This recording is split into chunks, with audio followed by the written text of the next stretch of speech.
ہمیں پتہ ہے جو اس کا ریاکشن آیا وہ کتنا غلط تھا اور کس طرح آیا اور کس ایکسٹریم پہ بات چلی گئی. مگر میں آپ کو یہ بتاؤں کہ وہ جو ہوا، ہمارا ملک کیا ہے، کون اپنے ملک کو جلتا ہوا دیکھنا چاہتا ہے at the end of the day? I mean کون چاہتا ہے کہ آپ دیکھیں کہ آپ کے جو جگہ ہیں، جو ضروری جگہ ہیں یا غیر ضروری جگہ بھی ہیں، آپ کی ملک کی جگہ، ہمارا ملک ہے، ہم نے اس میں رہنا ہے، ہم نے اس کا خیال کرنا ہے، ان کو جلایا جائے، ان کو توڑا جائے، ان کو جو حالت کی جائے، اور اس طرح تو اس پالیٹکس میں نہ پہلے کبھی یقین رکھتا تھا نہ میں اب رکھتا ہوں. اور جن لوگوں نے چھوڑی ہے وہ اسی وجہ سے چھوڑی ہے، کیونکہ میں آپ کو یہ بتا دوں at the end of the day 15 سال ہم نے پالیٹکس کی ہے، اور اس میں سے 12 سال میں نے سڑک پہ گزارے ہیں. آئی مین 12 سال ہم نے احتجاج کیا ہے، مگر جس لیول پہ اب بات آ گئی تھی اور جس سٹیج پہ آ گئی تھی that was in acceptable. Doctor صاحب آپ نہیں سمجھتے کہ کچھ انڈیپینڈنٹ وکلا جو ہے، جس میں ڈاکٹر اعتزاز احسن ہے، جس میں لطیف کھوسہ ہیں اور مختلف بار ایسوسیشن بھی ہیں، وہ بھی یہ کہہ رہی ہیں کہ سارے ثانیہ کی ایک انڈیپینڈنٹ انکوائری ضرور ہونی چاہیے تاکہ اس کے تمام محرکات، تمام کے تمام عوامل جو ہیں وہ سامنے آئیں، کھل کر سامنے آئیں، اور اس کے اندر جس بھی اوپر ذمہ داری آتی ہے، خواہ وہ سیاسی جماعت ہو یا کوئی ادارہ ہو یا کوئی بھی ہو، اس کو ضرور جو ہے کہ انصاف کے کٹہرے میں کھڑا کیا جانا چاہیے. اس انڈیپینڈنٹ انکوائری کے بغیر آپ سمجھتے ہیں کہ جو اس وقت تک کارروائی ہو رہی ہے یا خاص طور کے اوپر صرف ایک جماعت کو ہی نشانہ بنایا جا رہا ہے وہ درست ہے، یا آپ سمجھتے ہیں کہ انڈیپینڈنٹ انکوائری ہو جائے تو اس سے زیادہ ٹرانسپیرنسی آ جائے گی، زیادہ شفافیت ہوگی؟ دیکھیں انڈیپینڈنٹ انکوائری بھی اگر حکومت سمجھتی ہے یا کوئی بھی سمجھتا ہے تو ضرور ہونی چاہیے. یا کوئی پارٹی سمجھتی ہے کہ ان کو اگر ٹارگٹ کیا جا رہا ہے تو ان کا بھی وہ کانسٹیٹیوشنل رائٹ ہے کہ وہ اپنا موقف سامنے رکھیں، ساری چیزوں کی انویسٹیگیشن ہو. But at the same time جب کچھ چیزیں آپ کے سامنے آ رہی ہیں ان ویڈیوز کے تھرو، ان تصویروں کے تھرو، ان سب چیزوں کے تھرو، تو دونوں چیزوں کو سائڈ بائی سائڈ بھی چلایا جائے تو it doesn't really make a difference. Doctor صاحب سیاسی ایشو کے پہ آتے ہیں کہ آپ کی جو سیاسی جماعت بنی، پاکستان کی ایک پوری ہسٹری ہے کہ کنگز پارٹی ہمیشہ ایک ورڈ استعمال ہوتا ہے. میں نے 70 کی دہائی میں، 80 اور 90 کی دہائی میں جو لوگ اداروں کے اندر تھے جنہوں نے اس قسم کی جماعتیں بنائی، ان کے انٹرویوز کیے ہوئے ہیں اور وہ بڑے ریکارڈ کے اوپر موجود ہیں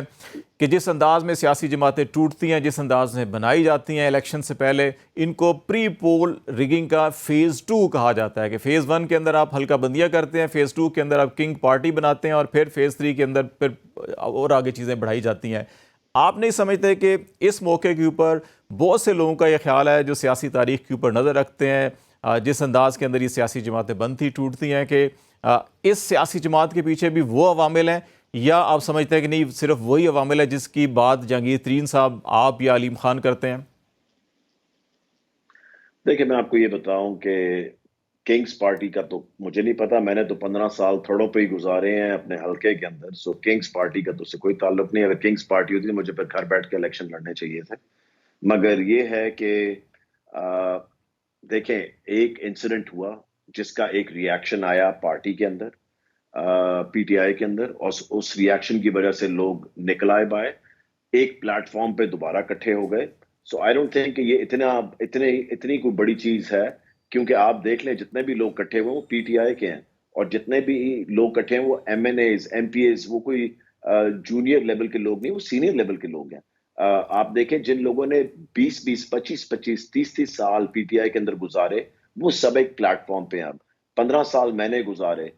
اسی طرح 27 سال عامر کیانی صاحب نے گزارے، علی زیدی، عمران اسماعیل، سب نے آپ دیکھیں کہ سال ہر سال اس پی ٹی آئی کو دیے. اور جب ہم سمجھے کہ this is not for us any more, سب نے علیحدگی کا فیصلہ کیا.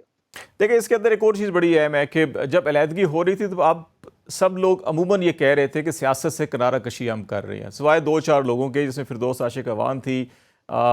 چوہان صاحب تھے جنہوں نے بڑی تنقید کی عمران خان کے اوپر اور پارٹی کے اوپر، بالکل کھل کے تنقید کی تھی. ان کے علاوہ بیشتر جو ہے کہ وہ سیاست سے کنارہ کشی کی بات کر رہے تھے، لیکن جس تیزی کے ساتھ ایک دم سے واپس آئے، اس لیے لوگوں کا خیال ہے کہ شاید ان کو نکالنے والے بھی اور ان کو لانے والے بھی کچھ اور تھے. دوسری بات ایک یہ ہے کہ اس میں 2-3 چیزیں بڑی اہم ہیں. جولائی 2022 کا ضمنی الیکشن ہمارے سامنے ہے، جب اپریل 2022 کے اندر گورنمنٹ ختم ہوئی، 25 کے قریب آپ کے ایم پی ایز الگ ہوئے تھے، پھر ضمنی الیکشن ہوا 20 نشستوں پر. آپ کے کوئی تقریباً 20 سے 25 MNAs بھی یہاں پہ ایک الگ سے گروپ بنا تھا، کوئی 50-60 لوگ آپ کے اس وقت پارلیمنٹرین جو ہے PTI چھوڑ گئے تھے، لیکن عوام نے ان کو ایکسیپٹ نہیں کیا۔ ابھی جو PTI کے اندر پھر وہ ایک فیز آیا ہے، لوگ الگ ہوئے ہیں، تو آپ کیا سمجھتے ہیں کہ عوام اس کو بھی تسلیم کریں گے یا اس پہ بھی ریئیکشن وہ ہوگا جو جولائی 2022 میں ہوا تھا؟ دیکھیں، دو چیزیں ہیں۔ ایک تو جو لوگ چھوڑ کے گئے ہیں اور کہہ رہے تھے، میں نے تو بالکل بھی یہ اپنی پریس کانفرنس میں نہیں کہا تھا کہ میں پالیٹکس نہیں کروں گا۔ دیکھیں، ایک پارٹی چھوڑنے سے اس کا یہ مطلب نہیں کہ آپ اپنی پوری جو ہے ایک جدوجہد اس کو سائڈ پہ رکھتے ہیں اور کہیں کہ نہیں میں گھر جا رہا ہوں۔ Sorry, that was not in my, at least میرے اوپینین اس سے بہت الگ ہے۔ عامر کیانی صاحب میں نے کہا سمجھتا تھا، ہوں کہ جنہیں ابھی سیکرٹری جنرل جہانگیر ترین صاحب نے اسی پارٹی کا بنایا ہے، وہ یہ اناؤنسمنٹ کر کے گئے تھے۔ باقی علی زاہد صاحب نے کہا جی میرے سر میں گولی مارنے نہیں چھوڑوں گا، اگر مجھے کوئی پارٹی سے نکالے گا تو میں پھر بھی پارٹی کی چوکیداری کروں گا۔ ہاں جی، دیکھیں، یہ جواب اب آپ کو ان سے ہی لینا پڑے گا، کیونکہ میں نہیں چاہتا کہ میں ان کے بہاف پہ کچھ کہوں، تو آپ ضرور ان سے پوچھیں۔ مگر میرے خیال سے اگر آپ کچھ چیز چھوڑتے ہیں اور آپ سمجھتے ہیں کہ آپ کو اپنی جدوجہد جاری رکھنی چاہیے، تو ان کو یہ پورا حق ہے کہ وہ کسی پارٹی کو بھی جوائن کریں اور ان کے ساتھ آگے چلیں۔ دوسری چیز جو آپ نے الیکشنز والی کی، وہ یہ ہے کہ دیکھیں، اس وقت جب لوگوں نے چھوڑا سرکمسٹانسز اور تھے، اس وقت جب لوگوں نے چھوڑا سرکمسٹانسز اور ہیں۔ سو اس لیے دونوں میں بہت زیادہ فرق ہے۔ بٹ دا تھنگ از کہ at the end of the day elections کل نہیں آ رہے، نہ پرسوں آ رہے ہیں۔ جب بھی الیکشنز آئیں گے، ابھی ہم نے پارٹی بنائی ہے، اس کو ہم راجہ نے کام ریاض شروع کہتے ہیں کر دیا اکتوبر ہے۔ میں بھی نہیں ہوں گے، آپ کا کیا خیال ہے، اکتوبر میں الیکشن ہوں گے نہیں ہوں گے؟ دیکھیں، جو انفارمیشن میرے پاس آ رہی ہے، میں نے تو یہی سنا ہے کہ اکتوبر یا نومبر میں الیکشنز ہیں انشاءاللہ تعالیٰ۔ Thank you very much. Doctor Murad Raz ہمارے سے بات چیت کر رہے تھے، استحکام پاکستان پارٹی کے ترجمان بن چکے ہیں باقاعدہ طور کے اوپر، اور آج ہم نے ناظرین بات چیت کی پاکستان کی معاشی اور سیاسی صورتحال کے حوالے سے۔ آج تک کے لیے اتنا ہی، کل ہم ایک نئے موضوع کے ساتھ آپ کے ساتھ دوبارہ حاضر ہوں گے، اس وقت تک کے لیے اجازت دیجیے، اللہ حافظ۔